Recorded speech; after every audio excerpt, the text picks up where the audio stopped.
ফ্ল্যাটের কাজ কতটা কি কমপ্লিট হয়েছে না হয়েছে দেখার জন্য। তো চলো তোমাদেরকে দেখাই কতটা কি কাজ হয়েছে।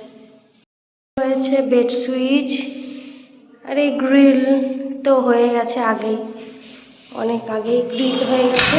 আর কোথায় সুইচ হয়েছে চলো দেখাই তোমাদেরকে, সরো দেখি। আর এখানে একটা হয়েছে সুইচ, কিন্তু এই বোর্ডটা একটু বেশি উঁচু করে ফেলেছে। এখন এসে পড়েছে বারান্দায়, আমাদের দেখতে পাচ্ছ প্লাই, এগুলো দিয়ে তৈরি হবে আমার মডিউলার কিচেন বা বলতে পারো ড্রিম কিচেন। তো এই যে এখানে বাইরে কিছু প্লাগ পয়েন্ট করা হয়েছে, আমার হাজবেন্ড যে এখানে বসে অফিস করবে তার জন্য। তো এই এখন মডিউলারের কাজ এইটুকু হয়েছে। তো এখানে আমি প্রত্যেকটা ভিডিও আলাদা আলাদা ভাবে নিচ্ছি, সব পার্ট বাই পার্ট হবে, তোমাদেরকে আমি দেখাবো। কিন্তু আরো অনেক ভিডিও আছে যেগুলো তোমাদেরকে পুরো মনোযোগ সহকারে না দেখলে বুঝবে না, আর প্রত্যেকটা জিনিস আমি খুব সুন্দরভাবে তোমাদের শেয়ার করব। এই হচ্ছে আমার কিচেন, নেক্সট ঘরের কালার দেখাবো।